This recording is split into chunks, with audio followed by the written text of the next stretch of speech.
She burned the roast on purpose.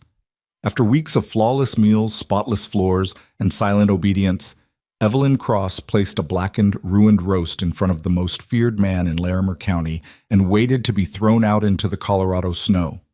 She had survived loss, crossed half a country alone, and bent herself to rules no sane person would accept. And she threw it all away, deliberately. What happened next changed everything. This is a story about grief disguised as cruelty, courage disguised as surrender, and love that nobody saw coming. Stay until the end. Drop your city in the comments. I want to see how far this story travels. The stagecoach smelled like wet leather and other people's desperation. Evelyn Cross had been sitting in it for 11 hours, wedged between a traveling salesman who snored with his mouth open and a woman clutching a birdcage containing a canary that had stopped singing somewhere around the Kansas border. The wheels groaned over frozen ruts in the road. The wind outside had turned mean, not the blustery, theatrical wind of the plains she'd crossed, but something quieter and more serious, the kind of cold that didn't announce itself, the kind that simply arrived and stayed. She pressed her forehead against the frost-edged window and watched Colorado rise around her. She had never seen mountains before, not real ones. She'd seen paintings of them in a church hall back in Ohio, soft, distant, almost polite. But these mountains were nothing like paintings. They were violent and enormous, shoving themselves up through the earth as though the land itself was furious about something. Their peaks had already vanished into heavy gray cloud. Their flanks were draped in pine forests, so dark they looked black in the fading afternoon light. Beautiful, she thought. Then, almost immediately, merciless. She reached into the worn leather satchel on her lap and pulled out the advertisement. Though she had read it so many times, the paper had softened at the fold lines. Cook wanted to. Larimer County, Colorado. Remote ranch, 1 employer, 1 household. No children. Duties, 3 meals daily, kitchen management and general household order. Wage, $12 per month, room and board included. Applicants must be experienced, capable, and of serious character. Reply to G. Holt, Holt's Ridge Ranch, via Fort Collins Post. She had answered it 6 weeks ago from a boarding house in Cincinnati, with 43 cents in her pocket, and a pass she was no longer able to live inside. She had received a single reply, written in a hand so precise it looked mechanical. You are hired. Stage arrives Fort Collins, October 4th. Someone will meet you. No greeting. No signature beyond the initial. No welcome. She told herself that was fine. She wasn't looking for warmth. She was looking for distance. Distance between herself and Ohio. Between herself and the year that had taken everything she'd loved and left her standing in the rubble of it like the only wall still upright after a fire. She folded the advertisement and put it back in her bag. The canary in the cage beside her let out one thin, uncertain note, then went quiet again. Nobody met her at Fort Collins. She stood on the wooden platform in the cold for 40 minutes, watching other passengers be collected by waiting hands, husbands, brothers, hired men, until the platform was empty and she was the only one left with a trunk and a satchel and the growing suspicion that she had made a catastrophic mistake. Then a wagon appeared at the far end of the road. It came slowly, pulled by a large bay horse that moved with complete indifference to the cold, and driven by a man who moved the same way. He pulled up without hurry, set the brake, and looked down at her from the bench with the kind of expression people reserve for inventory. He was somewhere in his mid-30s, though something about him read older. Not in his face, which was angular and weathered but not yet worn, but in his eyes. His eyes were the color of winter sky before snow, gray and used up. He wore a brown canvas coat and no hat, which struck her as either careless or deliberately austere. His dark hair was cut close. His jaw carried several days of stubble, not in the fashionable way of city men, but in the way of someone who had simply not gotten around to it. He was, she would think later, the loneliest-looking person she had ever seen. "Miss Cross?" he said. Not a greeting, a confirmation. "Yes," she said. "Mr. Holt, I presume." He didn't confirm it. He climbed down from the bench, lifted her trunk with one hand as though it weighed nothing, loaded it into the wagon bed without comment, and climbed back up. Then he looked at her, still standing on the platform, and waited. She picked up her satchel and climbed up beside him. He released the brake and turned the horse without a word. They drove for 2 hours through terrain that grew progressively more remote and more beautiful and more frightening in equal measure. The road, if it could be called that, narrowed until the pine boughs scraped the sides of the wagon. The light died early here, swallowed by the mountains before 4 o'clock. By the time the ranch appeared through a break in the trees, the sky was the deep purple of a bruise. Holt's Ridge Ranch was not what she'd imagined. She wasn't sure what she had imagined. Something rough and temporary, perhaps. A working man's shelter against the elements. But the house was solidly built. 2 stories of dark timber with a wide porch, real glass in the windows, a stone chimney already trailing smoke. Behind it, a large barn, a smaller outbuilding, a chicken coop.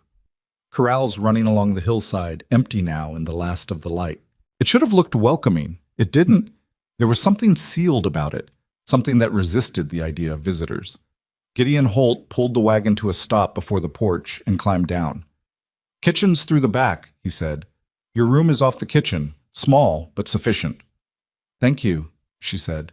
He carried her trunk inside without being asked, set it at the foot of a narrow bed in a small room that smelled of cedar and old air, and then straightened and looked at her with that same flat assessment he'd used on the platform.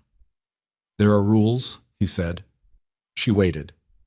He moved to the kitchen table and picked up a sheet of paper that had been placed there with the deliberateness of something long prepared and handed it to her.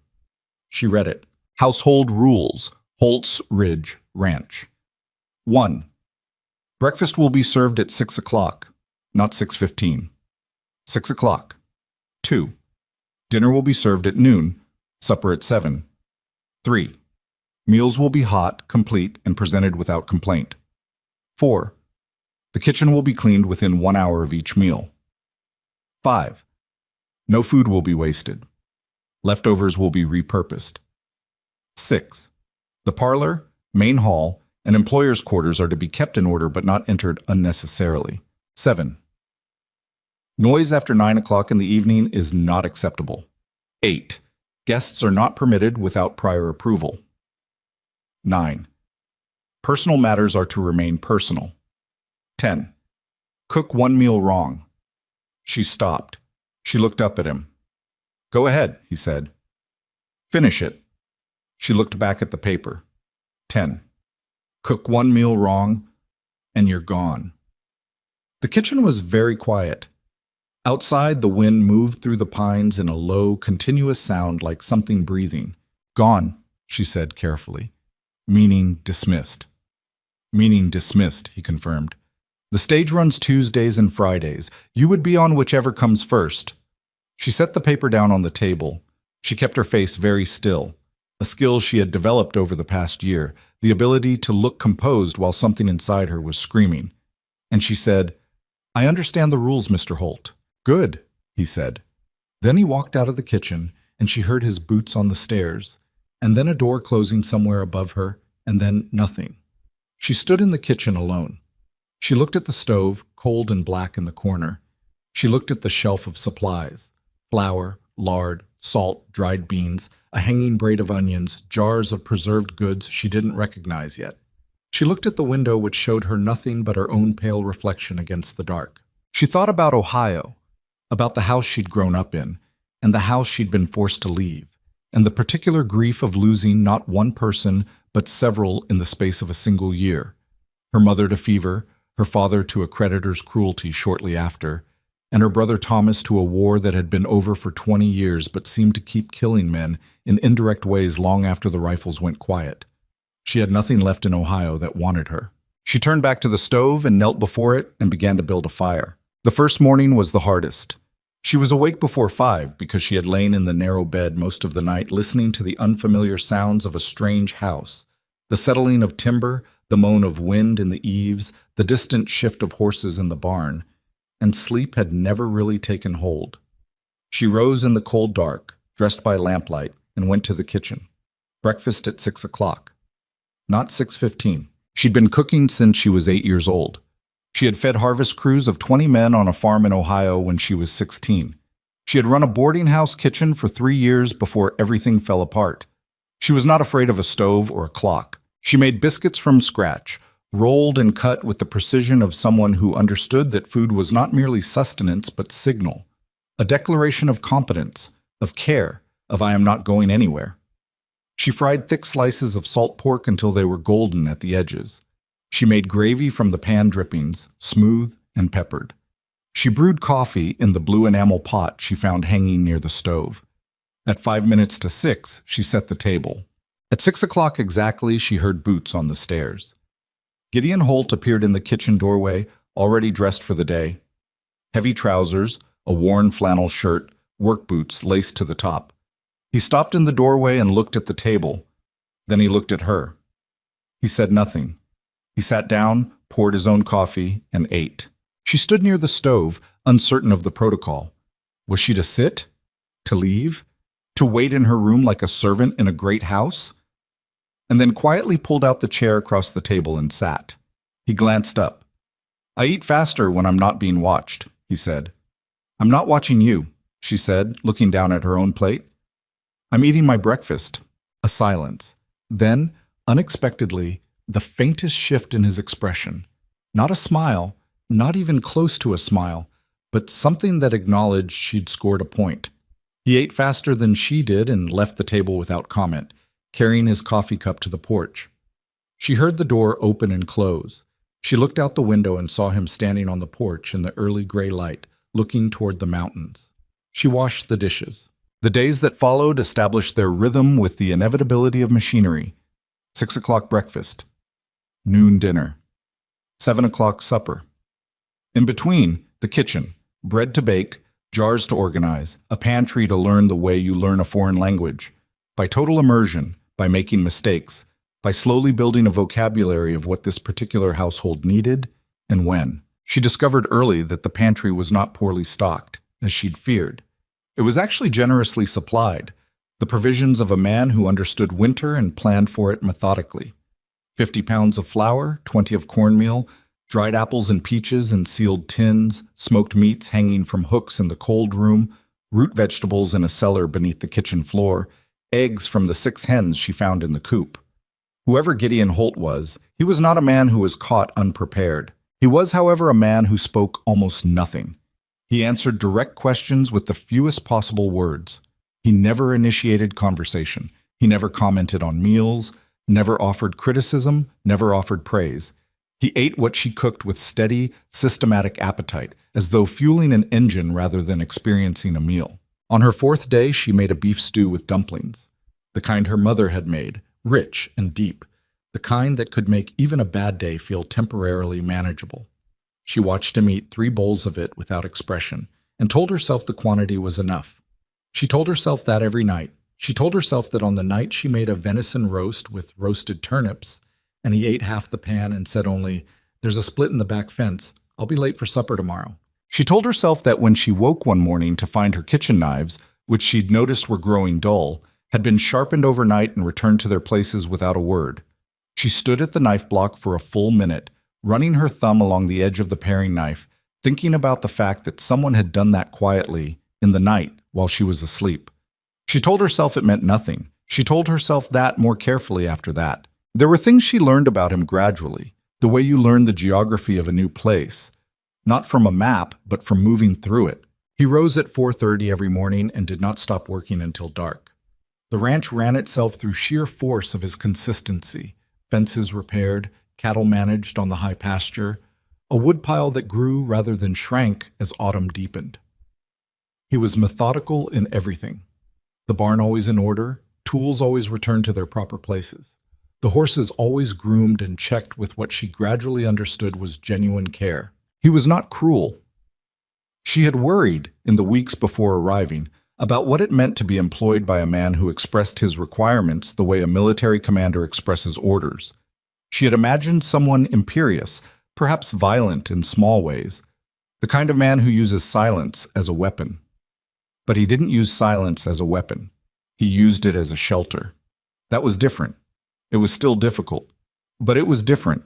She also learned, piece by piece, in the indirect way that she learned everything about Gideon Holt, that he had been married. She found the first evidence in the parlor, which she cleaned on Thursdays in strict accordance with the rules, quickly, efficiently, without lingering. There was a photograph on the mantelpiece, small and oval framed in dark wood. A woman, young, perhaps 20, with light hair and a composed expression that suggested someone who was serious about life and not unhappy about it. Beside the photograph, a small blue vase, empty. The dust around both objects was lighter than the dust elsewhere on the mantelpiece. Someone had moved them recently and replaced them with care. She did not ask about the photograph. She moved the objects, dusted beneath them, replaced them exactly as she'd found them, and left the parlor. But she thought about it. She thought about the empty vase beside the photograph of a young woman who was no longer here, and she thought about the list of 10 rules and the man who had written them. And something clicked into place like a key in a lock. Not opening a door exactly, but confirming that the door was there. In her third week, a thing happened that she thought about for days afterward. She had gone to the root cellar for turnips before supper and come back up the ladder to find that the kitchen had gone cold. A gust of wind through the partially open window had killed the stove fire while she was below. She'd rebuilt it quickly, but the delay put supper back nearly 15 minutes. And as 7 o'clock came and went with nothing on the table, she felt the first real pulse of fear she'd allowed herself since arriving. Rule number 3. Meals will be hot, complete, and presented without complaint. Rule number 10. She heard his boots on the porch. She heard the door open. She heard him stop. Supper's a few minutes behind, she said without turning from the stove. She kept her voice steady. The stove went cold. It won't happen again. A silence that lasted long enough to feel like a verdict. Then he said, "I'll bring more wood in tomorrow. The stack by the kitchen is running low." She turned slowly and looked at him. He was hanging his coat on the peg by the door, already moving toward the table, reaching for the coffee pot. "Thank you," she said. He said nothing. He sat down and waited, and she finished supper and they ate it at 7:14. And he didn't say a word about it, and she went to bed that night with her heart still beating faster than it should have been. October deepened into November. The first real snow came on a Saturday night, quietly, the way it does in the mountains. You go to sleep with the world dark and still, and you wake to find it transformed, muffled, entirely white. She stood at the kitchen window the next morning at 5:30 and watched the snow falling past the glass in slow, enormous flakes, covering the yard, the fence post, the woodpile, the rim of the mountains now invisible behind cloud. She thought, I could leave. When the snow clears, I could leave. Then she turned to the stove and began to build the fire for breakfast. She made oatmeal that morning with dried apples and brown sugar, and a second pot of coffee. And when Gideon came downstairs at 6 and stopped in the doorway and looked at the table, something in his face did something she hadn't seen before. It was small, a fractional softening, a loosening of the set lines around his mouth. And it was gone before she could be certain it had been there at all. He sat down. He ate 2 bowls of oatmeal. He said, "Wind'll be up this afternoon. Don't go out past the yard." "I wasn't planning to," she said. "Good," he said. He drank his coffee. She drank hers. Outside, the snow kept falling, enormous and silent, burying the world in white. She was still here. For reasons she wasn't entirely ready to examine, that felt like something. What she understood by the end of her 4th week at Holtz Ridge Ranch was this. The list of rules, the rigid timetable, the impossible standards, the single line that functioned as a termination clause, was not the expression of an unreasonable man. It was the expression of a devastated one. The rules were the walls he had built around whatever was left of himself after something had taken everything else. They were the framework he used to make one day follow another, to keep the machinery of a life functioning when the person who had given that life its meaning was gone. They were his survival strategy, brutal in their precision, and she recognized them, recognized the shape of them, the purpose of them, because she had built her own version of the same thing. Her version had been 43 cents in a boarding house in Cincinnati and an advertisement torn from a newspaper. His was a list of 10 rules on a kitchen table, different construction, same wound underneath. She stood at the window one evening, watching him cross the yard in the last of the November light, moving toward the barn with the same steady, purposeful stride he brought to everything. And she thought, he is the loneliest person I have ever been near. Then she thought, so am I. The snow lay thick across the mountains. The kitchen was warm behind her. The bread she'd baked that afternoon sat cooling on the rack, and the whole house smelled of it.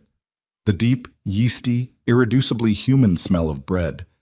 And somewhere in the barn, she could hear him talking quietly to the horses in the way he never talked to her.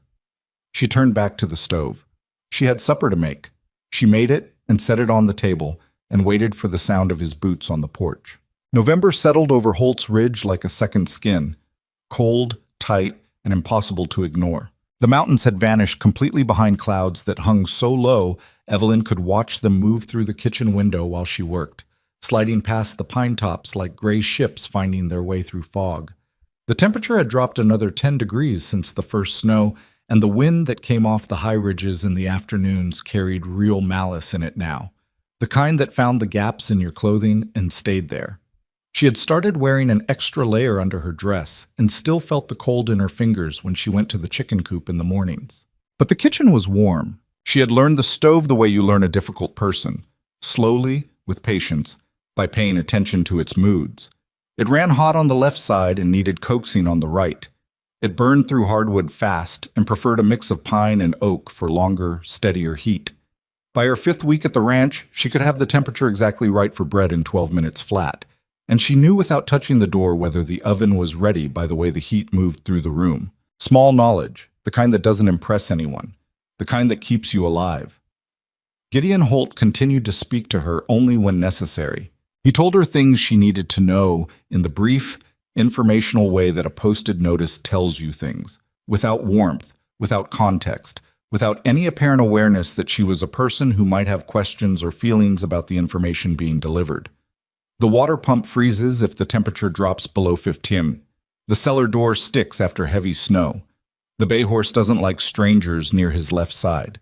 Useful, impersonal. Delivered and then gone, like a man who had fulfilled an obligation and immediately returned to his preferred state of silence. She accepted it. She had accepted stranger things. What she hadn't accepted, what she couldn't quite adjust to, no matter how many weeks passed, was the particular quality of the silence at the supper table. It was not a comfortable silence. It was not the easy quiet of two people who understood each other well enough not to need constant speech. It was the silence of two people who had individually decided, for their own separate reasons, that speaking the things they were actually thinking would cost more than they could afford. She filled it with food, not in a frantic way, not in the desperate way of someone who is trying to purchase approval. She had too much self-possession for that, but deliberately, the way an experienced musician fills a room with sound before the audience fully understands that something remarkable is happening. She made soups that took all afternoon, building flavor the way you build a fire, slowly, with attention, adding things in the right order at the right time. She made pies from the dried peaches in the pantry, adding cloves and a scraping of the one vanilla pod she'd found tucked in the back of a tin, and the whole house smelled extraordinary for hours. She made cornbread in the cast-iron skillet her first week, and then made it again when she noticed that he'd eaten the second piece standing at the kitchen counter rather than waiting until noon dinner the next day. She noticed everything. She was careful not to let him see that she noticed. Then one morning in the 2nd week of November, she came in from the chicken coop to find that someone had been in the kitchen before her. The kindling box beside the stove, which she typically filled herself, had been refilled to the top. More than that, the fire had been laid but not lit, the wood stacked in the exact configuration she used, the paper twist placed at the bottom the way she placed it. All she had to do was strike the match. She stood in the doorway with her coat still on and 4 eggs in her apron and looked at the stove for a long moment. Then she struck the match, lit the fire, and hung her coat on the peg. She didn't say anything about it at breakfast, neither did he, but she watched his hands while he ate, large, careful hands that had done that quietly in the early dark before she was awake, and she felt something shift in the careful arrangement of her expectations. It happened again 3 days later with the knives. She'd been working around the dullness for a week, sharpening them herself as best she could with the whetstone she'd found on the pantry shelf. But whetstone work requires practice and the right angle, and she wasn't skilled at it. Her mother had always handled the knife sharpening at home, a fact she hadn't thought about in years until now. She made do. She had always made do. But that Friday morning, she reached for her paring knife and discovered an edge so clean and precise it was almost startling. She ran her thumb across it lightly, the gesture of an experienced cook, the test that tells the truth. and felt the hair-raising sharpness of steel that had been properly tended by someone who knew exactly what they were doing. Every knife on the block, every single one. She looked at the empty chair across the table. Gideon had already gone out to the barn. Through the window, she could see the yellow glow of the barn lamp in the blue early morning dark, steady and small against the enormous mountain behind it. She stood very still for a moment. Then she said quietly to the empty kitchen, "Thank you." The fire crackled in the stove. The barn lamp burned on. She set the good knife against the cutting board and started breakfast. The thing about living closely with a person who doesn't speak is that you begin to read other languages. The language of where a man leaves his coffee cup when he's had enough versus when he wants more. The language of which chair he pushes back from first when something is troubling him. The right one, always the right one. A small retreat that she'd cataloged by her third week without entirely meaning to. The language of boots on stairs, the slow, deliberate step of a man with nothing urgent ahead of him versus the faster, sharper strike of someone who has just remembered something that can't wait. She knew the sound of his particular silence after supper, the way he sometimes sat an extra 5 minutes at the table before rising, not eating, not drinking his coffee, simply sitting. And she had learned, without being told, that on those evenings she should simply stay at the stove and not look up, because he was doing something private with whatever was in his head, and her attention would interrupt it. She had her own version of that silence. She used the kneading of bread for it. The rhythmic push and fold of dough was, she had discovered years ago, the physical equivalent of thinking something through until it stopped hurting. Not resolved, not fixed, just processed enough to be set aside. She needed a great deal of bread at Holt's Ridge. There was an afternoon about 5 weeks in when a thing happened that she would return to many times afterward. She had been in the garden, or what had been a garden, now hard frozen and brown, its growing season long finished, turning the soil where she planned to plant herbs in the spring. It was presumptuous, she was aware, to assume a spring. The rules were still there, Rule 10 was still there, but she turned the soil anyway because she needed something to do with her hands that involved the future rather than just the present, and because the garden was outside the scope of the household rules, and therefore technically her own. She heard his boots behind her and turned. He was standing at the garden's edge with a leather tool roll in his hands, and he looked briefly as though he hadn't expected her to turn around. "Soil needs lime before you plant anything," he said. "I've got a bag in the barn." She looked at him. "You're assuming I'll be here in spring." Something moved behind his eyes. "Are you planning not to be?" She turned back to the frozen soil. "I haven't decided anything." A pause. She could feel him still standing there, which was unusual. He didn't typically linger in the vicinity of statements that had any emotional content. "The lime will need to go in this week," he said at last, "before the ground gets harder." "Then I'll use the lime?" she said. She heard him walk back toward the barn. She kept her eyes on the ground. She was aware, had been aware, was becoming more inescapably aware, that something was happening at Holt's Ridge that she had not planned for and was not entirely sure how to manage. It was nothing she could point to directly, no single moment she could have cited as the beginning. It was accumulative. The kindling laid at 4 in the morning, the knives sharpened without being asked, the warning about the pump and the cellar and the horse's left side, each one a small piece of information offered because someone didn't want her to be caught off guard. The bag of lime produced from the barn the next morning and left by the garden gate. No comment, no ceremony. The way he had, just once, smiled. She was almost certain he didn't know he'd done it. It had been over supper on a Thursday, the end of her 5th week. She'd made chicken and dumplings using the old hen that had stopped laying, and she'd added sage and thyme from the dried herbs she'd hung in the kitchen, and the smell had filled the whole lower floor of the house from mid-afternoon onward. When he sat down and she set the pot on the table, he'd looked at it for a second, just a second, and the corner of his mouth had moved in a direction it didn't usually move. It was gone before she could fully register it. By the time she'd sat down across from him, it was already back behind the wall. But she'd seen it. She had very much seen it. She did not alter her expression in the slightest. She picked up her fork and said, the hen was old. It needed a long simmer. She said it the way a carpenter might say something technical about wood grain, purely informational.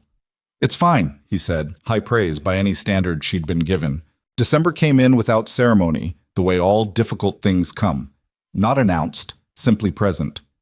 The days shortened until darkness arrived by 4 in the afternoon, and the kitchen lamp burned from 3 o'clock onward, throwing its yellow circle across the table and the floor, and the steam rising from whatever was on the stove. Evelyn had grown accustomed to the isolation in the way you grow accustomed to altitude, gradually, with some headache at first, and then a new normal that you can't quite remember not having. She didn't miss Cincinnati, which surprised her. She missed people in the abstract, the human noise of shared space, laughter through a wall, the sound of her brother Thomas arguing good-naturedly about something that didn't matter. She missed those things at certain hours of certain days, and she let herself miss them. And then she returned to the bread or the soup or the careful task in front of her, and the missing settled back down to a manageable depth. She began to sing while she cooked, not loudly, not performatively, under her breath, old songs she'd known since childhood, melodies without much thought behind them, simply the sound of a person who is alone and has decided to fill the air with something rather than nothing. She did it without thinking, the way you do when you've become comfortable enough in a space to forget that someone else might be listening. One evening, she became aware that she had been singing for 10 minutes and that the house was not, in fact, empty.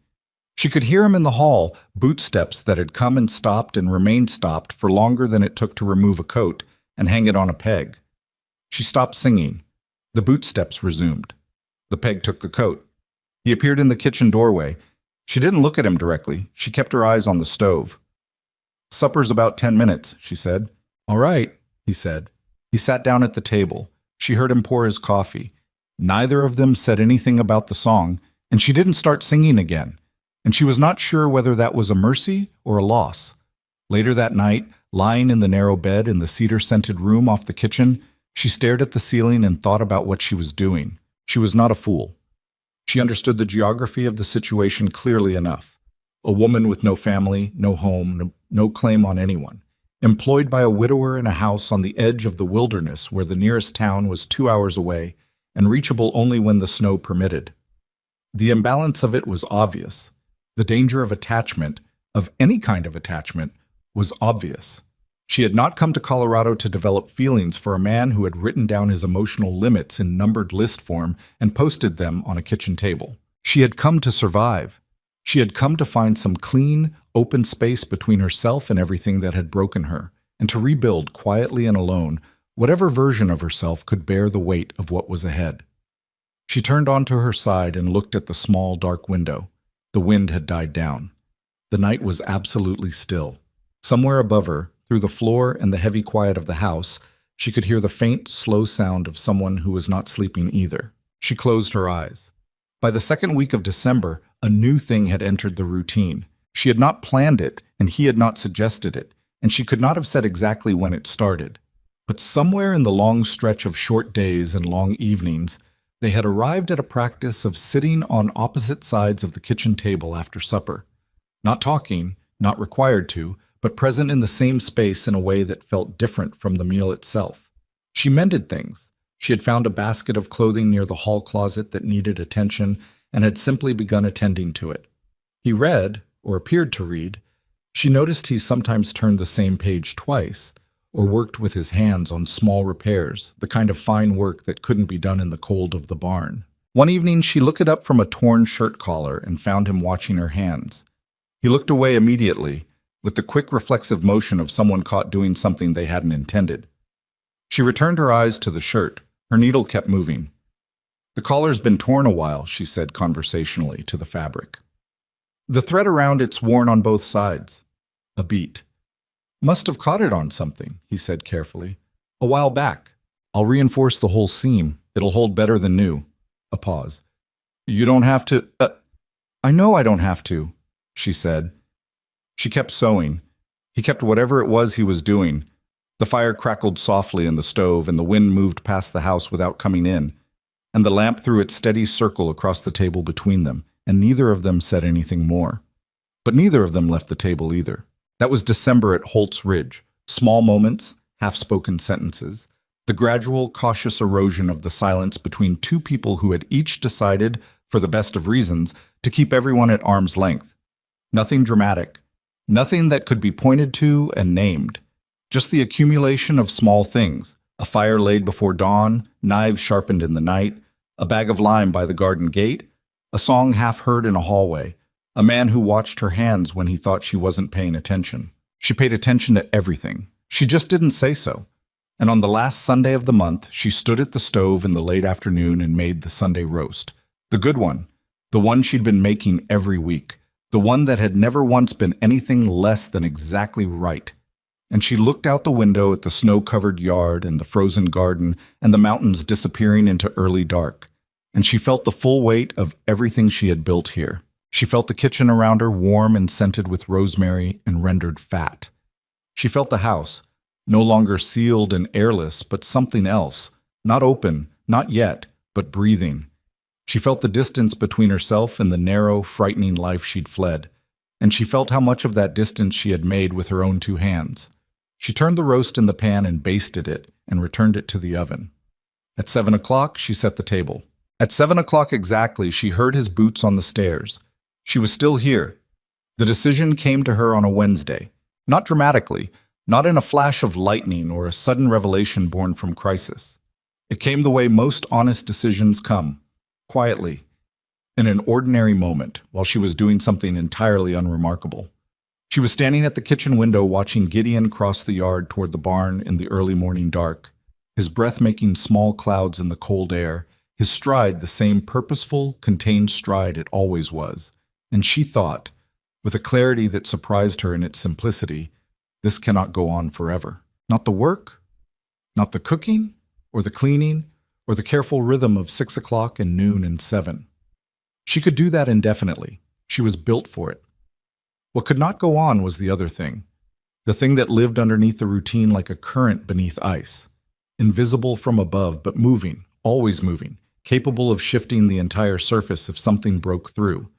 She had been at Holt's Ridge Ranch for 11 weeks. In 11 weeks, she had learned the stove and the pantry and the particular silence of a house in deep winter. She had learned which floorboard creaked on the 3rd stair and how the east window fogged before a storm.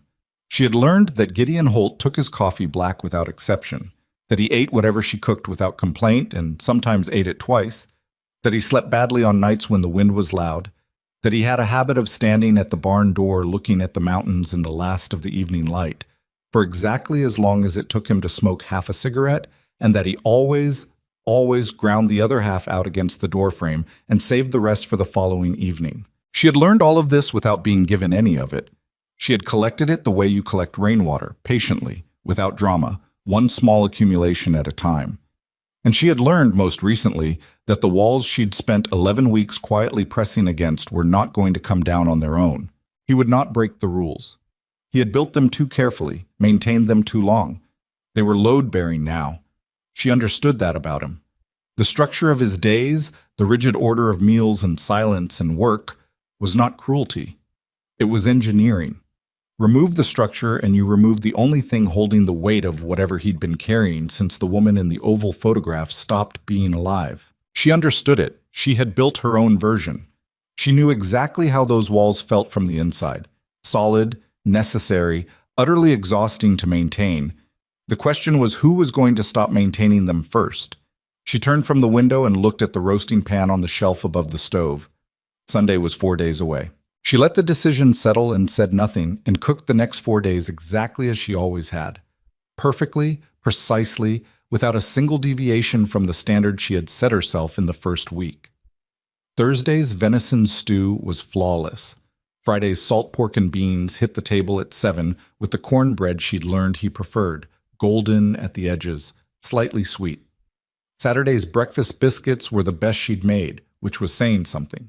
She made them with her full attention and set them before him and watched him eat 3 without comment, and she felt the particular quiet satisfaction of craft performed at its highest level. Then she set that satisfaction aside because Sunday was coming, and Sunday was going to be different. She chose the roast deliberately, not because it was the most impressive thing she cooked, it was not technically her most demanding dish, but because of what it represented. The Sunday roast had become, over 11 weeks, the flagship of the weekly kitchen. It was the meal that most clearly said this household is cared for. It was the one he sat down to with something that almost resembled anticipation, the one that reliably produced that extra stillness in the kitchen when she set it on the table, the one she'd never once compromised. Rule 10 had been written with the Sunday roast in mind. She was almost certain of it. Whoever had made it before her, whenever the house had last had someone to make it, the Sunday roast had been the standard. The measure of everything. She was going to burn it, on purpose.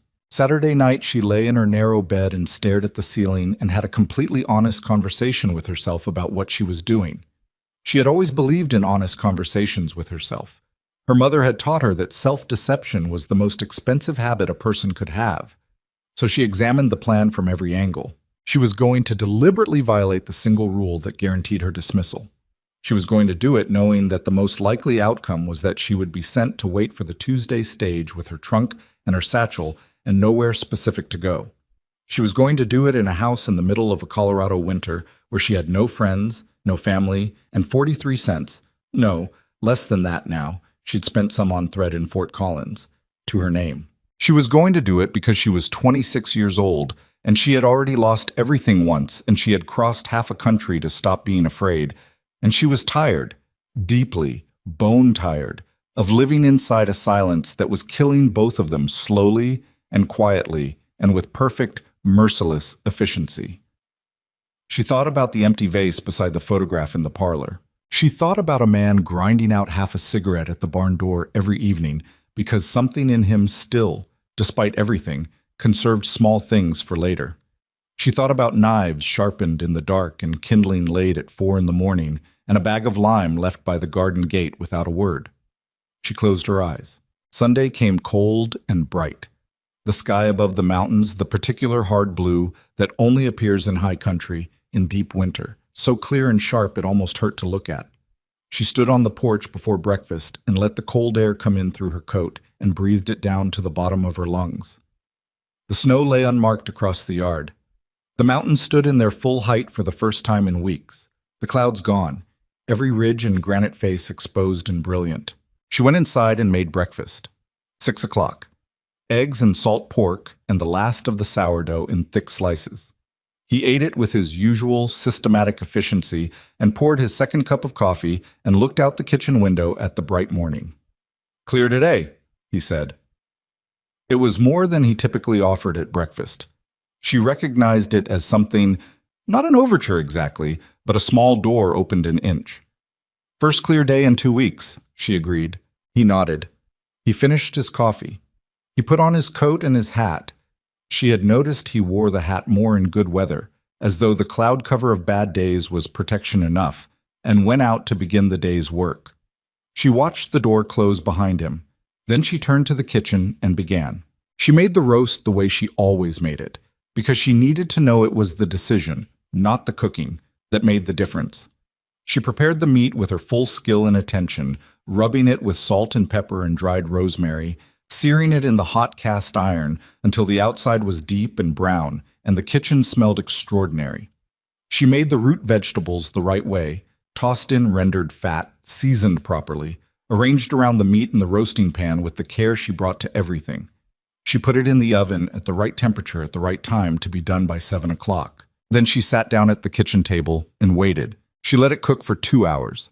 She kept her seat at the table and did not open the oven door and did not adjust the temperature and did not do the dozens of small corrective things an experienced cook does automatically, by instinct, to manage the difference between perfect and burned. She sat with her hands folded on the table and let the kitchen fill with the smell of the roast, the good deep smell of it, and then, slowly, incrementally, with a kind of terrible inevitability, she let the smell change. It was not a dramatic transformation. It crept. First the sweetness went out of it, and then something sharper replaced it, and then something that was not quite smoke but was heading in that direction, and she sat through all of it with her hands still and her face composed and something wild and terrified hammering in her chest. At 6:45 she heard his boots on the porch. The door opened. He stepped inside and stopped. The smell hit him. She knew it had because she saw it, the slight pause, the almost imperceptible tightening around his eyes as he registered what the kitchen smelled like and what that meant. He looked at her. She was still at the table. She hadn't moved to the stove. She wasn't scrambling to salvage anything or offering explanations or standing at the oven with the expression of a person who had simply made a mistake. She was sitting quietly at the table with her hands folded and her eyes on him, and her expression said clearly that this was not an accident. The silence lasted a long time, long enough for the clock on the shelf to mark several seconds very loudly. She rose and went to the oven. She used the cloth to take out the roasting pan and she carried it to the table and she set it down. The roast was burned, not catastrophically. It was not ash and carbon, nothing that dramatic. But the outer surface was dark and hard, the vegetables blackened at their edges, the pan drippings gone from liquid to something stuck and bitter. There was no salvaging it. There was no pretending it was anything other than what it was. She set it on the table and she stepped back and she looked at Gideon Holt. He stood very still, looking at the pan. His hat was in his hands. He'd taken it off when he came in. Always did. She'd learned that about him too. And now he held it at his side and looked at the burned roast with an expression she couldn't read, which frightened her because she could usually read something. She said, "I burned it." "I can see that," he said. "I burned it on purpose." The clock ticked. He looked up from the pan and looked at her, and for a moment she saw something crack open in his face. Not anger, not the cold, controlled fury she had braced herself for and could have endured, but something far more complicated and far more frightening, something that had been behind the wall for a very long time and was now very close to the surface, pressing. She held his gaze. She did not look away. "Go ahead," she said quietly. "Say it. Whatever comes after Rule 10. I'm ready." He opened his mouth. And then, from somewhere she could not have predicted, from somewhere that seemed to surprise him as much as it surprised her, he laughed. It was not a polite sound. It was not the controlled, brief acknowledgement of something mildly amusing. It was a real laugh, sudden and involuntary, the kind that comes from a place in a person that hasn't been reached in a long time and doesn't quite know how to behave when it is. It broke out of him like something that had been locked up, and once it started, it didn't stop immediately. And he put one hand over his mouth as though he could contain it and couldn't, and he turned half away from her, shoulders shaking, and the laugh kept coming. Evelyn stood very still. She had prepared herself for anger. She had prepared herself for dismissal, for the cold, formal words of a man exercising a clearly stated contract, for the long wait for the Tuesday stage with her trunk, and the cold certainty that she had miscalculated everything. She had prepared herself for grief, her own grief, at losing the kitchen and the garden and the cedar-scented room and the particular quality of winter mornings in this house. She had not prepared herself for laughter. She did not know what to do with it. So she stood still and watched it happen and felt something loosen in her own chest in a way that was almost physical, like a knot coming undone. He recovered slowly, with the slightly dazed expression of someone returning from somewhere unexpected. He lowered his hand from his mouth. He looked at the burned roast. He looked at her. His eyes were wet. He was not, she realized, laughing only. Or he was laughing, but the laughter was not the only thing happening in him. It was what had broken through, but it had broken through a great deal else in the process, and what was behind it was older and heavier and had been waiting longer. "I haven't," he started. He stopped. He tried again. "I haven't laughed like that in—" And then he stopped again and pressed his lips together, and something moved behind his eyes that was nothing like amusement at all. She took one step toward the table. She pulled out the chair across from his usual seat and sat down, and she said, in the same calm, straightforward way she said most things, "Sit down, Mr. Holt." He looked at her. "Please," she said. He sat. The burned roast sat between them on the table, giving off the faint, acrid smell of its own ruin, and the lamp burned steadily above it, and outside the mountains stood in their cold brightness, and inside the kitchen the silence had changed completely. It was not the sealed silence of before, the careful, load-bearing silence of two people maintaining walls. It was something else, something that had broken open and not yet reformed. She waited. He had both hands flat on the table, the way a man places his hands when he is trying to hold himself steady. He was looking at the roast, then he was looking at the table, then slowly he looked at her. "Why?" he said. Just that. Just the one word, rough at the edges in a way his voice usually wasn't. "Because we've been here 11 weeks, she said, "and I know how you take your coffee and which floorboard creaks and what your boots sound like on the stairs at 4 in the morning when you can't sleep. And you know, You know exactly what I'm going to cook before I cook it, and you notice when I'm tired, and you laid my fire on a morning when I'd come in from the cold, already exhausted, and hadn't said a word about it to anyone." She paused. "And I am very tired, Mr. Holt, of the two of us knowing all of that and sitting across this table every night as though we don't." He was very still. "The rules," he started. "The rules kept you alive," she said. "Not unkindly. I understand that. I'm not criticizing them for what they did when you needed them, but you don't—" She stopped, chose the words carefully. "You don't only need what they gave you, not anymore." Something moved through his face that was not laughter and was not anger and was not the controlled blankness she had watched him maintain for 11 weeks. It was simpler than all of those and harder. It was the expression of someone who has been understood when they expected not to be, and doesn't yet know what to do with the disorientation of it. He looked down at the burned roast. After a long moment, he said very quietly, "She used to burn things sometimes." Evelyn went completely still. "My wife," he said, not looking up, not on purpose. She was a good cook. She was good at most things, but she got distracted easily, and sometimes she'd start something and then go look at the horses, or she'd hear something in the yard and forget what was on the stove, and I'd come in and the kitchen would smell exactly— His voice stopped briefly, then came back lower. "Exactly like this." The clock ticked. "What was her name?" Evelyn said. He looked up at that, as though he hadn't expected the question, as though most people, when this subject had come up in the past, had either changed it or offered the kind of careful, distanced condolence that made the person feel more alone than the original grief had. "Clara," he said. "How long has she been gone?" 4 years. A pause. 4 years in March. She nodded slowly. "The rules started before or after?" He was quiet for a moment. Then, "After. A few months after." He looked at his hands on the table. "The first winter without her was— the house was very—" He stopped. Started differently. "I needed things to be a certain way. I needed to know exactly what was going to happen at 6 o'clock and noon and 7. I needed—" He exhaled. "I needed the day to have a shape." "I know," she said. He looked at her. "Do you?" "My mother died in March of last year," she said. "My father lost the house to debt 2 months later. My brother Thomas died in August, not in any war, just a fever. Something that in a city would have been treated and survived, but we were too far from anywhere, and by the time anyone knew how serious it was too late." She said it steadily, the way she'd learned to say it, directly, without theatrical grief, because theatrical grief had never served her. "By September, I had nothing. No family, no home, no—" She paused briefly. "No shape to any day.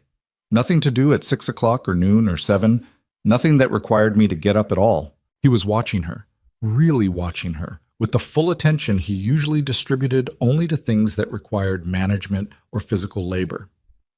"So yes," she said, "I know about needing the day to have a shape." The silence that followed was different from every silence that had come before it in that kitchen. It was not sealed or careful or load-bearing. It was the silence of two people who have said true things to each other and are sitting in the aftermath. Gideon Holt looked at the burned roast for a long moment. Then he looked at her. "I'm going to need something to eat," he said, and his voice had lost the quality she'd always heard in it. The controlled, compressed quality, like a man who has practiced keeping everything at a regulated pressure for so long he'd forgotten what unregulated felt like. It was still his voice, but it was looser. Something had gone out of it that didn't need to be there. Something close to a laugh moved through her. She pressed it back, not because she wanted to, but because the moment was too new and too fragile for that kind of sound yet. "There are eggs," she said. "All right. And bread from this morning. That's fine." She rose and went to the stove and began building the fire back up, and behind her she heard the scrape of his chair and the sound of him moving to the shelf where the plates were kept. She had reorganized the shelf in her second week, and he had said nothing about it, and had clearly learned the new arrangement immediately because he had never once reached for the wrong thing since. She cracked the first egg against the pan.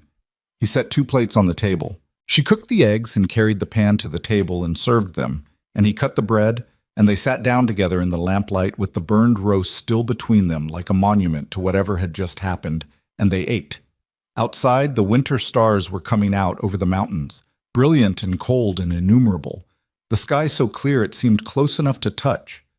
Inside the kitchen on Holt's Ridge Ranch, two people were having supper. For the first time, it felt like a meal. The eggs were gone, and the bread was gone, and the lamp had burned lower by the time either of them spoke again. It was Gideon who broke it, which surprised her. In 11 weeks, she had grown accustomed to being the one who filled the air first. With a practical observation, a question about the pantry, something that gave them both a foothold. But he sat across the table from her in the reduced lamplight with the burned roast still between them, and he said, without preamble and without looking up from his coffee cup, "She would have liked you." Evelyn set down her fork. He still wasn't looking at her. His thumb moved along the rim of the cup in a slow, absent circle, the gesture of a man thinking his way through something he'd kept unspoken for a long time. "Clara," he said, "she always said the house needed more noise in it.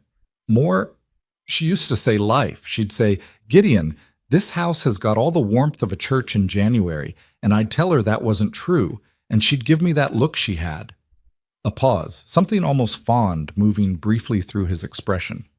You've never seen stubbornness until you've seen a woman who was 5'2" tell a man twice her size that he was wrong and make him believe it in under a minute.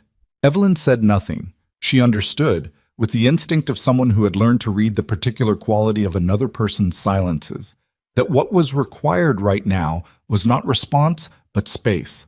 The kind of careful, uncluttered space in which a person can say the things they've been carrying too long without feeling the weight of being heard too closely. "She wasn't from here originally," Gideon continued. "Missouri. Her family had a farm outside of Jefferson City.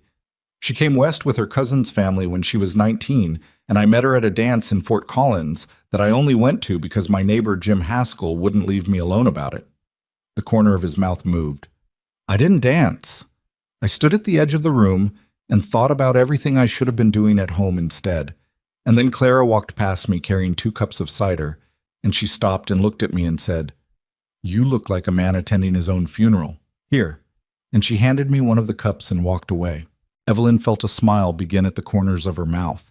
She didn't try to contain it. "That was it," he said simply. "That was the whole conversation, and I drove home 2 hours in the cold thinking about a woman I hadn't even properly spoken to, and I went back the following Saturday, and she was there, and she pretended she'd never seen me before in her life." He shook his head slowly. 6 months later, we were married." "How long were you married?" Evelyn asked. 7 years. He set it down the coffee cup. "She died in the spring. March, like I said. It wasn't sudden. She was sick the whole winter, something in her lungs that the doctor in Fort Collins called a wasting sickness, and couldn't do much about. I knew by February that she wasn't going to see summer." He said it with the flatness of a fact he had made himself state plainly, because stating it plainly was the only way he could state it at all without coming apart. "She knew it too. She never said so, but she knew." He was quiet for a moment. "The last thing she asked me was to keep the house," he said. Not in the practical sense. She knew I'd keep the house. She meant the other thing. She meant keep it like a house rather than a..." He stopped. Started again. "She said, 'Don't let it go cold, Gideon.' Those were almost the last words she said to me. I told her I wouldn't." He looked at the table. "And then I spent 4 years doing exactly that." The kitchen was very quiet. The fire had settled in the stove, burning steadily and low, and the lamp threw long shadows across the walls, and outside the stars blazed over the mountain ridges in the hard, cold sky. Evelyn looked at the man across the table from her, at the lines around his eyes that were grief-made rather than age-made, at the hands that had sharpened her knives in the dark and laid her fire before dawn and produced a bag of lime from the barn with no comment, at the face that had carried, for 4 years, the particular exhaustion of someone keeping a promise they were failing at, and she felt something move through her that was too large and too complicated for a single name. "You didn't let it go cold," she said. He looked up. "You kept the firewood stocked all winter," she said. "You kept the horses, you kept the cattle and the fences and the land. You wrote an advertisement and hired someone to fill the kitchen." She paused. That's not a man who let a house go cold. That's a man who didn't know how to keep it warm by himself. He looked at her for a long moment. Something moved behind his eyes that she recognized. She had seen it in her own reflection. In the months after Ohio, the expression of someone who has been given back something they had not expected to see returned. "There's a difference," he said finally, "between keeping a house and—" "I know the difference," she said. "I'm saying you did both, even if you didn't feel like you did." He picked up the coffee cup and found it empty and set it down again, and the small, familiar gesture of a man reaching for something habitual when the conversation has gotten deeper than he'd planned seemed to bring him back to himself slightly. "Your brother," he said. "Thomas." She steadied herself the way she always did when Thomas came up in her thinking. A small, internal adjustment, like bracing a window against the wind. "What about him?" "You said he died of a fever in August." "Yes." "How old was he?" 23. She said it plainly, the same way he'd delivered Clara's death to the conversation, because plain was the only way she could say it. "He was the youngest, my mother's favorite, which she denied, but everyone knew. He had red hair, and he could never stay serious about anything for longer than 3 minutes, and he argued about everything but never with any real heat in it. He liked the argument. He liked the back and forth of it." She stopped, looked at her hands on the table. "The house was very quiet without him. I hadn't realized how much noise one person could make until that person wasn't making it anymore." "Yes," Gideon said. "Just that. Just the one word, and in it was everything. The complete and unelaborated recognition of a person who knew exactly what that sentence described." She looked up, and he was looking at her, and for the first time in 11 weeks, neither of them looked away. They sat there in the kitchen of Holt's Ridge Ranch in the deep Colorado winter with a burned roast between them and the lamp burning low, and they looked at each other honestly, without the careful management of expression that had governed every previous exchange, and what passed between them in that moment was something that required no translation. Then Gideon rose and went to the kitchen shelf and came back with the bottle of whiskey he kept there. She'd seen it for 11 weeks and he'd never touched it in her presence, which had told her something she'd filed away without fully examining, and he poured 2 small glasses and set one in front of her without asking. She picked it up. He picked up his. No toast, nothing ceremonial. They drank and set the glasses down, and the whiskey was warm in the cold kitchen, and outside the stars kept burning over the mountains. The burned roast went out with the ashes the next morning. What came in the days after that Sunday was not dramatic. There was no sweeping change, no sudden transformation in the architecture of how they lived. The meals still happened at 6 and noon and 7. The kitchen was still cleaned within the hour. The work of the ranch still consumed most of Gideon's daylight and some of the dark. The house still stood in its cold mountain solitude, with the mountains at its back and the long road to Fort Collins stretching away before it. But the silence between them changed its quality entirely. It was on Monday morning, over breakfast, when it first became fully apparent. He asked her, out of nowhere, spreading butter on his bread with the focused attention of a man who is using a small action to contain a larger one, whether she had ever grown herbs before or only worked with dried ones. She looked up from her coffee. "Both. My mother kept a kitchen garden." "What did she grow?" "Thyme, rosemary, sage, spearmint for the summer, parsley. She tried lavender once, but it didn't take." He nodded, chewing. "The soil in that garden is good once it's been worked. Better than you'd expect up here. Clara had tomatoes 3 summers running." Evelyn set down her cup. "Tomatoes. Don't sound surprised. She was stubborn about it. Everyone told her you couldn't grow tomatoes at this elevation, and she grew them anyway out of spite, essentially." "That," Evelyn said, "is the most admirable thing I've heard about anyone in recent memory." Something happened in his face that she was becoming more fluent at reading. The small, involuntary warm thing that moved through his eyes when something caught him off guard in a pleasant way, gone almost before it arrived, but real, definitely real. She was like that, he said, more to his bread than to Evelyn, but she heard it. "The herbs will go in the south corner," she said. "It gets the most light. I'll start them inside in February and transplant them once the ground thaws." "I'll build you a cold frame," he said, "for the seedlings." She looked at him. He was looking at his plate, and his expression had returned to its usual contained steadiness, but the words hung in the air between them with the distinct weight of a future being imagined. "Thank you," she said. It's practical, he said. Cold frame extends the season. Makes sense. She returned to her coffee. Of course. He finished his breakfast. He put on his coat. He went out to the barn. She sat at the table for a few minutes after he'd gone, with the morning light coming through the east window in long, cold angles, and she thought about February and seedlings and a cold frame built by a man who claimed to be thinking about growing seasons and nothing else. And she felt a warmth in her chest that she had learned not to examine too directly because it tended to alarm her. She washed the dishes. She started the bread. The conversations that filled the weeks that followed were not long or elaborate. They happened at the table, mostly, in the margins of meals, some short exchanges, questions and answers, observations. But they accumulated the way everything at Holt's Ridge accumulated, one small layer at a time, until what had once been empty space between them became something else entirely. He told her things about the ranch, not just the practical things, the pump and the cellar and the horse's left side, but the history of it, the 10 years it had taken him to build the upper pasture fencing, the spring that ran cold year-round at the north end of the property and had ice-cold water even in August that tasted better than anything from a well. He told her about the winter 3 years ago, when a snowstorm had come down from the high ridges in October, and he'd been snowed in for 9 days with no company but the horses and a half-written letter to his sister in Denver that he'd never finished. "You have a sister," Evelyn said. "Margaret. She's 40. She married a shopkeeper named Davis, and they have 4 children, and she writes me letters every month that I answer every 3 months. A beat. She's spoken to me regularly about the advertisement." Evelyn raised an eyebrow. "What about it?" She felt it was, her exact word was bizarre. She said, and I'm recounting this accurately, that only a man who had been alone too long would think that the solution to being alone was to write a list of rules and mail it to strangers. Evelyn was quiet for a moment. Then, "She's not entirely wrong." He looked at her. Then that thing moved through his eyes, the warm, involuntary thing, and for once it didn't disappear immediately. For once, it stayed long enough to be undeniable. "No," he said, "she's not entirely wrong."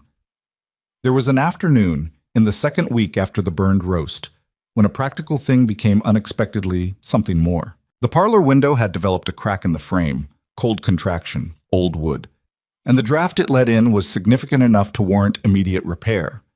Gideon assessed it in the morning and said he'd fix it after the afternoon chores, and Evelyn said without thinking that she could help hold the frame while he worked the new seal in, since it was two-person work and there was no one else. So they spent an hour in the parlor together, which was a room she had previously entered only on Thursdays and only for exactly as long as cleaning required. Now she stood holding the window frame steady while he worked the putty into the gap with practiced, efficient hands, and the winter light came through the cracked glass in pale angles, and Claire's photograph was on the mantelpiece behind them. She was aware of it. She thought he was aware of her being aware of it. They worked without talking for a while. Then he said, without looking up from the window frame, "She used to read in here, in the evenings. That chair." He indicated the armchair near the fireplace with a slight movement of his head. "She'd pull it close to the lamp and read for hours. Medical books, mostly. She had ideas about becoming a nurse before—" He stopped. "Started differently. She had a lot of ideas." "What kind?" Evelyn asked quietly, her hand steady on the frame. "About this place mostly. She wanted the porch extended on the south side. She had a plan for a proper kitchen garden with stone borders. She wanted to put a school in Ridgecroft. That's the settlement about 8 miles east. You haven't been there. She thought the children there needed a proper school, and she was planning to petition the county for it." He pressed the putty into the corner of the frame. "She'd have done it too. She was the kind of person who decided something was going to happen and then simply made it happen." "She sounds formidable," Evelyn said. "She was 29 years old," he said. It was not quite an answer to what she'd said, but it was the truest thing he could have offered. She held the frame and said nothing, because there was nothing to say that would be adequate, and he worked the repair with his careful hands, and the afternoon light shifted across the parlor floor, and Clara's photograph looked out from the mantelpiece with its composed, serious expression. When the work was done, Gideon gathered the tools, and Evelyn stepped back from the window, and he paused for a moment in front of the mantelpiece. He looked at the photograph. Then he picked up the empty blue vase beside it and turned it over in his hands, an absent gesture, the gesture of a man holding something familiar without really seeing it. She liked flowers, he said. Wildflowers, mostly. She said arranged flowers from a shop looked like flowers that had given up. Evelyn looked at the vase. Blue glass, simple, the kind of thing a practical woman would choose because it was beautiful without being fussy. In the spring, she said, there will be wildflowers. I noticed last autumn where they'd grown before the frost. The south slope below the garden. He set the vase back on the mantelpiece. He looked at it for a moment. Then he said, "She would have liked you. I said that already." "You did," Evelyn agreed. "I mean it more now than I did then." She held his gaze. The parlor was very still, the repaired window holding the cold outside, the afternoon light fading toward the early dark of a Colorado December. "Thank you, Gideon," she said. It was the first time she had used his given name without the formality of Mr. Holt. She hadn't planned it. It simply arrived, the way honest things arrive, without ceremony, because they don't need any. He didn't react to it visibly, but something in the room shifted, the way air shifts when a door that has been closed for a long time is opened just slightly, and the pressure on both sides of it begins to equalize. He picked up the toolbox and said, "There's a section of the back fence that needs looking at before the next snow." "I'll start supper at 5, she said. "I'll be back by 6. He went out. She stood in the parlor for a moment, in the fading light, with the blue vase on the mantelpiece and the photograph beside it, and the winter afternoon going quietly dark outside the repaired window. Then she went back to the kitchen. December moved into January. The cold deepened until it became something you stopped fighting and simply accepted, the way you accept the darkness at 4 o'clock. Not as a hardship anymore, but as the nature of the place and the season. The ranch held, the cattle held, the house held. And between Evelyn Cross and Gideon Holt, something continued its careful, incremental building. Not declared, not rushed, not forced into a shape before it was ready. It happened in the ordinary moments. The evening she looked up from her mending to find him watching the lamp flame with an expression of such complete stillness that she knew he was somewhere far from the kitchen. And she said his name quietly, and he came back and looked at her, and the expression that replaced the faraway one was something she'd never seen on his face directed at any living person. It happened the morning he brought her coffee without being asked, setting it at her elbow while she stood at the stove without a word, as though it were simply something that happened now, a new fact of the house. It happened the afternoon she was carrying a heavy pot of soup to the table, and the handle shifted, and he was across the kitchen in 3 steps, his hands over hers on the pot, steadying it, and they stood for a moment very close together with the weight of the pot between them, and neither of them moved away. "I have it," she said. "I know," he said. He didn't move away. She looked up at him. He was close enough that she could see the lines at the corners of his eyes, and the gray that had come in at his temples earlier than it should have. Grief gray, the kind that arrives ahead of schedule. "Thank you," she said. "Don't thank me," he said, his voice very low. "It's a soup pot." "I know what it is," she said. He stepped back. She carried the pot to the table. They ate supper, and the conversation moved to the fence repair he was planning for the thaw and the cold frame he'd begun measuring for, and neither of them mentioned the moment at the stove. But it stayed in the kitchen. It stayed in the house. It accumulated alongside everything else. The knives sharpened in the dark. The coffee brought without asking. The name said without formality in a parlor in the afternoon light. One evening, she came in from the yard. She had taken to walking in the early dark before supper, needing the cold air and the enormous quiet of the mountains, and found something on the kitchen table that had not been there when she left. A small bundle of dried lavender, tied with a piece of twine, placed in the center of the table with no note and no ceremony. She picked it up and held it, looking at its pale, frost-dried stems. She heard him in the barn. She could see the lamp through the small barn window. She carried the lavender to the shelf above the stove where she kept her dried herbs, and she set it there where the warmth of the stove would slowly release its scent into the kitchen, and she stood with her hand resting on the shelf for a long moment. Outside, the barn lamp burned steadily in the January dark. Inside, the kitchen smelled, faintly and then more fully, of lavender. She took her hand from the shelf and went to start supper. The lavender stayed on the shelf above the stove all through January. Evelyn never mentioned it. Gideon never mentioned it. But it was there every morning when she lit the fire, and the warmth that rose from the stove through the day carried its scent through the kitchen in small, intermittent waves, faint enough that you could almost miss it, present enough that you couldn't quite. She came to think of it the way she thought of many things at Holt's Ridge, as a fact of the house that required no explanation and offered no apology for itself. January was the coldest month. The temperature dropped to levels that made the air itself seem to crack when you moved through it, and the mountains disappeared for 2 full weeks behind weather so heavy and low that the barn was sometimes barely visible from the kitchen window. She learned to read the sky the way Gideon read it, not as scenery but as information, the particular shade of cloud that meant snow before noon versus snow by evening versus the kind of sustained, serious storm that meant you didn't go beyond the yard for any reason. She learned it because he taught her, not in any formal way. He was incapable of formal instruction, she had concluded, in anything that mattered to him personally. He taught her the way he did most things, obliquely, practically, by saying the necessary thing at the moment it was necessary and trusting her to remember it. "That color in the northwest," he said one morning, standing on the porch with his coffee before the day's work began, nodding toward a particular bruised yellow edge along the cloud bank over the high ridge, "means wind before it means snow. When you see that, get the chickens in early." She looked at the yellow edge. She looked at him. He was already turning back to his coffee, the instruction delivered and filed in his mind as complete. "How early?" she said. 2 hours ahead of when you think you need to." She got the chickens in that afternoon at 3 o'clock. The wind came at 4:30, the kind that arrived without the courtesy of building gradually, just a full and sudden force that hit the north wall of the house like something physical and stayed for 6 hours. She could hear the barn timbers groaning from the kitchen.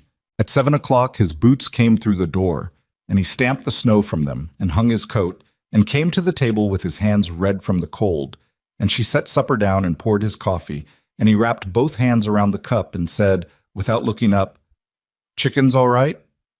"All in and settled by 3:30, she said. He nodded. He drank his coffee. The wind drove itself against the house with rhythmic, indifferent force, and the kitchen was warm and the lavender shelf above the stove released its faint scent into the room, and they ate supper together in the way they now ate every supper.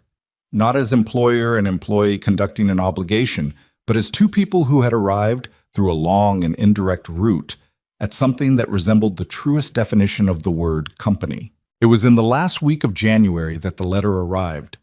The mail came irregularly in deep winter, dependent on road conditions and the dedication of whoever was carrying it, and she had stopped expecting it on any particular schedule. But on a Thursday, when the road had been passable for 2 consecutive days, Gideon came in from the afternoon carrying the weekly provisions he'd collected from the Ridgecroft trading post and set a letter on the kitchen table beside her. It was addressed to her. The handwriting on the envelope was unfamiliar. She picked it up and turned it over. The return address was Cincinnati, a street she recognized as being near the boarding house where she'd spent her last weeks in Ohio. She opened it. It was from a woman named Mrs. Aldrich, who ran the boarding house, a brisk, practical woman who had shown Evelyn small kindnesses without ever making a show of it. The letter was brief. A man had come looking for Evelyn in November. He'd said he was a creditor of her late father's, that there were papers she needed to sign regarding the settlement of the estate. Mrs. Aldrich had told him she had no forwarding address, which was true. She wrote to inform Evelyn in case it was important. Evelyn read the letter twice, then set it on the table. She was aware that Gideon had not left the kitchen. He was at the shelf putting away the provisions: flour, salt, a tin of coffee, a paper bag of dried beans, and he was doing it with the particular focused attention of a man who is giving someone else the appearance of privacy while remaining available if needed. "Something wrong?" he said, without turning from the shelf. "An old creditor of my father's," she said, "looking for signatures on estate papers." She folded the letter. "There's no estate. There was nothing left to settle. He's looking for someone to attach a remaining debt to." Gideon set the bag of beans on the shelf and turned. "Your name is on the debt?" "My father's name is on the debt. But I'm the surviving family." She set the letter down. "It doesn't matter. I have nothing for them to take." "It matters if they find you," he said. She looked at him.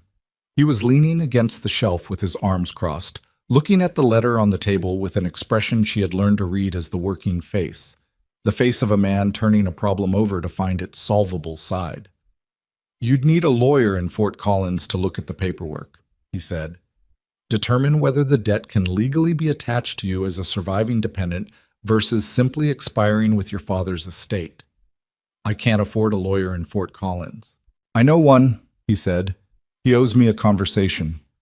At her expression, he added, "I helped him move cattle across his land 3 years ago. He offered to return the favor. This would be the favor." She looked at him for a long moment, at this man who had written a list of 10 rules on a kitchen table to keep the world at a manageable distance, who was now standing in his own kitchen offering to call in a debt on her behalf as though it were simply the next practical thing to be done. "Gideon," she said. "It's a practical matter," he said, which she had come to understand was what he said when something was more than practical and he wasn't ready to say so directly. "Thank you," she said. "I'll write to him tomorrow," he said. He picked up the tin of coffee and put it on the shelf. "Supper smells good." "Rabbit stew," she said. 20 minutes. He nodded and went to wash his hands, and she turned back to the stove, and the kitchen continued its ordinary evening around the extraordinary fact of what had just happened, which was, she understood, how most extraordinary things happened at Holt's Ridge Ranch. Quietly, practically, without announcement, disguised as something that simply made sense. The lawyer's reply came 2 weeks into February, and it confirmed what she had hoped. The debt was her father's alone, not transferable to surviving family under Colorado territorial law, and a single letter from the lawyer's office to the creditor in Cincinnati would be sufficient to close the matter permanently. Gideon read the letter at the breakfast table and passed it across to her and said, "That's the end of it," in the tone of a man closing an account, and she said, "Yes," and folded the letter and set it aside and finished her coffee, and neither of them said anything more about it because there was nothing more to say.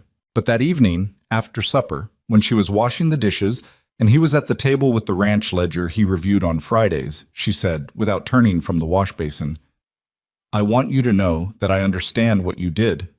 She heard him set down his pencil. "It was a practical matter," he said, for the second time. "I know what you say when things are more than practical," she said. A silence. The water moved in the basin.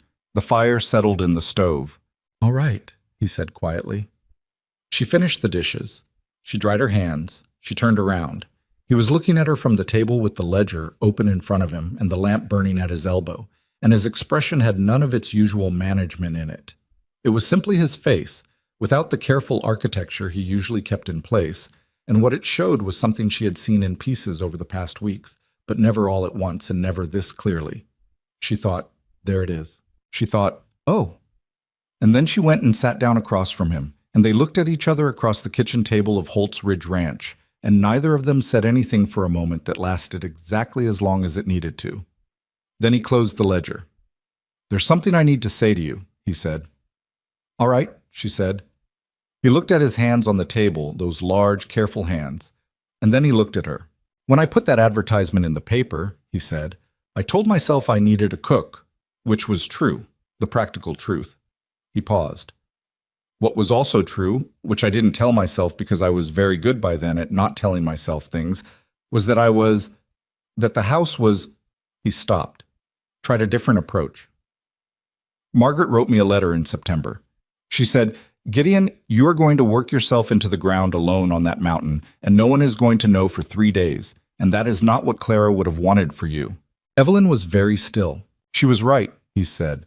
"Margaret usually is, which is irritating." Something moved through his expression that was almost the smile she'd been cataloging all these months, but fuller now, less guarded, carrying more of itself. "I didn't know what I was looking for when I wrote that advertisement. I knew the rules I needed, the structure. 6 o'clock and noon and 7, because without that I wasn't sure the days would hold together." He looked at her steadily. "I didn't know I was looking for someone who would burn a roast on purpose and sit across a table and make me tell the truth." She felt something in her chest that was too full to be comfortable and too good to want relieved. "Evelyn," he said. Her name in his voice, her full name, with nothing formal or transactional in it, just her name, said the way you say the name of something that matters to you. "Yes," she said. I'd like you to stay. He said it plainly, the way he said all honest things, without decoration, because decoration would have diminished it. Not as my cook, not as my employee. I'd like you to stay as...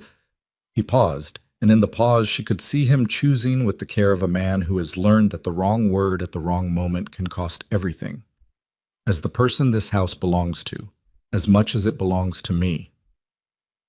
The kitchen was absolutely quiet.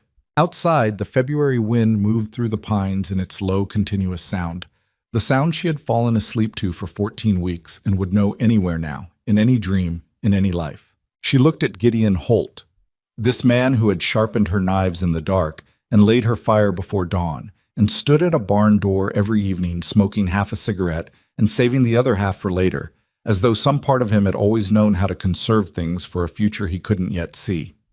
This man who had carried Clara's death like a stone he had promised to keep carrying, and who had laughed for the first time in 4 years over a burned roast, and who had gone to a lawyer on her behalf and called it practical. She thought about the 43 cents she'd had in Cincinnati and the advertisement soft at the fold lines and the 2 hours in a cold wagon through the darkening Colorado mountains, thinking she had made a catastrophic mistake. She thought about Ohio, about what she'd left and what had been taken, and the long year of learning that grief was not a thing you recovered from, so much as a thing you carried differently over time, until you were strong enough that the weight of it became simply part of your own weight, inseparable and no longer unbearable. She thought about a garden with stone borders and a cold frame for seedlings, and a south slope below the yard where wildflowers had grown before the frost and would grow again. She thought about a blue vase that deserved to have something in it. "Yes," she said. He looked at her. "Yes," she said again, more fully, with all the weight she meant behind it. "I'll stay." Something moved through his face that she had never seen there before. Not the brief, guarded warmth she'd been collecting all these months, not the involuntary softening that came and went before it could be named, but something open and unguarded and completely real, the expression of a man who has been given back something he had stopped believing he deserved. He reached across the kitchen table and placed his hand over hers. Not a dramatic gesture, not a declaration performed for any audience, just a hand placed over another hand, in a kitchen, in the mountains, in the deep quiet of a February night, with the fire burning steadily in the stove and the lavender on the shelf above it, and the stars beginning their slow wheel over the high ridges outside. She turned her hand over and held his. They stayed like that for a while. The sheet of rules came down on a Sunday. She didn't ask him to do it. He didn't announce it. She came in from the chicken coop on a bright February morning to find him standing at the kitchen wall where the paper had hung since before she arrived, and he was taking it down with the same quiet practicality he brought to every physical task, simply, cleanly, without ceremony. He held it for a moment, looking at it. She watched him read it, all 10 lines, the whole careful architecture of survival he had built around himself in the worst year of his life. Then he walked to the stove and opened the firebox and put it in. The paper caught immediately. A brief brightness, and then ash, and then the firebox door closed and the stove went on burning exactly as it always had. He turned. She was standing in the kitchen doorway with her coat still on and 4 eggs in her apron, and she didn't say anything, and he didn't say anything. He picked up the coffee pot. "Breakfast?" he said. "Breakfast," she agreed. The spring came slowly to Holt's Ridge, the way it always does at elevation, reluctantly, in increments, 2 steps forward and 1 cold step back. March brought thaws that refroze overnight, muddy mornings and frozen afternoons, the particular cruelty of a season that shows you warmth and then takes it back before you fully believed in it. But the light was coming. Every day a few more minutes of it, the afternoon stretching back toward something livable, the snow on the high ridges beginning its long retreat upward toward the peaks. She had the seedlings started in the kitchen window by mid-March. 12 small clay pots arranged on the sill in order of what she'd planted, each one marked with a scrap of paper, thyme, rosemary, sage, parsley, spearmint, and, in the last pot, a small experiment in the spirit of a woman she'd never met, lavender. Gideon built the cold frame in a single afternoon, working with the focused efficiency she had watched him bring to everything physical. No wasted motion, no second guessing, the frame square and solid and exactly the right size for what she needed. He set it against the south wall of the house where the light was best, and came in for supper with sawdust on his sleeves. "It'll be ready when the seedlings are," he said. She set the venison roast on the table. She had gone back to making it as perfectly as she always had, because the point had never been the cooking, and sat down across from him. "Margaret wrote again," she said. He looked up. "What does she say?" "She says she is coming in June with her husband and all 4 children, and that she expects a proper meal and a full accounting of how this all came about." Evelyn picked up her fork. "She also says, and I want to be accurate here, that she told you so." Gideon's expression did the thing it did now regularly, without any apparent effort at suppression, the full, unguarded warmth of it moving across his face before he could manage it, before he would have thought to. "She's been telling me so since September," he said. "She'll want to say it in person at least twice." "I've already planned what I'll cook," Evelyn said. He looked at her. "What?" "Roast chicken. I thought that was appropriate." He laughed. The real laugh. The one she had first heard over a blackened Sunday roast in December. The one that had broken something open in him that had since refused to close again. It came out of him easily now, without the quality of surprise it had carried the first time, because things that have been locked up for a long time, once freed, do not generally consent to being locked up again. She laughed too, because it was impossible not to, and because she had spent a very long time in rooms where laughter was absent, and she had learned with absolute certainty not to take it lightly when it arrived. April brought the first real thaw. The snow retreated from the lower pasture and the garden came back from the frost. Not everything, not all of it, but enough to show her where the earth was richest and where she needed to work. She turned the soil on a morning when it was finally soft enough, driving the fork in with her full weight, the way her mother had shown her 20 years ago in Ohio, and the earth turned up dark and good-smelling and full of the particular promise of things that have been cold a long time and are ready now to grow. Gideon found her in the garden in the late afternoon, still working, her coat tied at her waist because the day had warmed beyond expectation. He stood at the garden's edge for a moment, watching. "South corner for the herbs," she said without looking up. "I remember," he said. He came in through the gate and picked up the second fork leaning against the stone wall, and began to work the next section beside her. They moved through the garden in a comfortable parallel, turning rows, neither of them talking, the afternoon warm and bright around them, the mountains visible today from base to peak in the clear April air. After a while he said, "We should put a border in, stone, along the path. Clara had one. It held the soil better, and it looked—" He stopped briefly. "It looked like someone cared about the place." "Yes," Evelyn said. "We should." She said we without thinking because by April at Holt's Ridge it had become the natural word, the accurate word, the only word that fit the shape of how things were. She felt him register it in the small pause of his fork before he went on working, and she felt the warmth of it. Not the complicated, cautious warmth of the early weeks, but something settled and real and no longer afraid of itself. By May, the herbs were transplanted, and the cold frame held tomato seedlings that were, against every reasonable expectation, thriving. She reported this to Gideon at breakfast with a satisfaction she made no effort to conceal, and he looked at the seedlings on the sill with an expression that was complicated in ways she understood completely. "She'd have been unbearable about it," he said, "if she'd seen you growing tomatoes." "I intend to be unbearable about it myself," Evelyn said. "I know," he said. "I'm looking forward to it."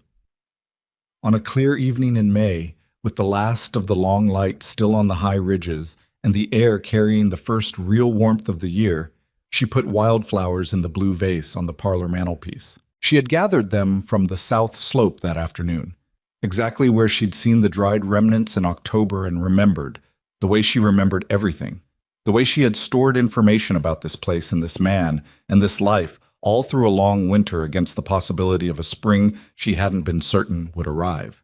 Yellow and white flowers she didn't know the names of yet, small and unassuming and entirely alive, the kind of flowers that don't ask permission and don't require a gardener and simply appear when the season is finally ready for them. She arranged them in the blue vase and set it on the mantelpiece and stood back. The photograph was still there beside it. Clara at 20 with her composed expression and her light hair and her life still fully ahead of her. Evelyn looked at the photograph for a long moment, at this woman she had never met and whose absence had shaped everything about the place and the man she had come to know through a winter that had changed her completely. She thought about what Gideon had said. She would have liked you. She thought about a woman who grew tomatoes despite every reasonable argument against it, who believed a settlement 8 miles east needed a school and intended to build one, who handed a cup of cider to a solitary man at a dance because she could see that he needed it, and she was not the kind of person who saw a need and looked away. "Thank you," Evelyn said quietly to the photograph. Not dramatically, simply, the way you thank someone who did something important for you without knowing they were doing it. She went back to the kitchen. The bread was ready to come out. She could smell it from the hall. That deep, yeasty, irreducibly human smell she had filled this house with all winter. The smell that said, "Someone is here. Someone cares about this place. This is a home." She took the loaves from the oven and set them to cool, and looked out the kitchen window at the evening coming down over the mountains, the sky going from blue to gold to the first pale suggestions of stars. She heard Gideon's boots on the porch stairs, the familiar sound of them, which she would know anywhere now, the particular weight and rhythm of them, the small pause at the top step before the door. The door opened. He came in and stopped and looked at her, and then he looked at the bread cooling on the rack, and then he looked at the lavender on the shelf above the stove. Still there, dried now to a pale silver gray, but still faintly present on warm days, still doing its quiet work. He hung his coat and his hat. He came to the kitchen and stood beside her at the window, and looked out at the mountains going golden in the last of the evening light. The same mountains she had found violent and merciless on that first wagon ride in October, which she now found violent and merciless, and also, and equally, and without contradiction, entirely beautiful. "Good day," she said. "Good enough," he said. He picked up her hand from the counter where it rested and held it, his thumb moving across her knuckles in the slow, absent way he had. Not absent because he wasn't paying attention, but absent the way breathing is absent, something that has become so natural it no longer requires thought. They stood at the window together while the mountains went from gold to rose to the first deep purple of evening, and the bread cooled on the rack behind them, and the stove ticked softly as it settled, and somewhere in the barn the bay horse moved in its stall with the comfortable sound of an animal that knows it is cared for. "Margaret arrives in 6 weeks," Evelyn said. "I know," he said. "Are you prepared to hear her say she told you so?" "I've been hearing it my whole life," he said. At this point, it's almost comforting. She leaned her shoulder against his arm. He didn't move away. He moved, in fact, the opposite direction, a small, unhurried adjustment of his weight, closing the last of whatever distance remained. "Evelyn," he said. "Yes. I want you to know—" He stopped. He was not, she had learned, a man who said difficult things easily, and this particular difficult thing, the whole accumulated weight of a winter and a spring and a burned roast and a blue vase with flowers in it at last, was too large for any single sentence. She understood that. She had learned his language. "I know," she said. He was quiet for a moment, then, "Good." She laughed softly. He did too. Outside, the first stars were coming out above the mountains, the same stars that had blazed over the ridges on that December Sunday, when they'd eaten scrambled eggs by lamplight with a burned roast between them, and the whole shape of things had changed forever. The house around them was warm and solid and alive with the small, continuous sounds of a place that is inhabited by people who intend to stay. The kitchen smelled of bread and lavender. The blue vase on the parlor mantelpiece held wildflowers from the south slope. In the cold frame against the south wall, tomato seedlings stood in their rows with the quiet confidence of growing things that have found the right conditions at last. A little late in the season, perhaps, by someone else's measure, but growing. Undeniably, stubbornly, extraordinarily growing.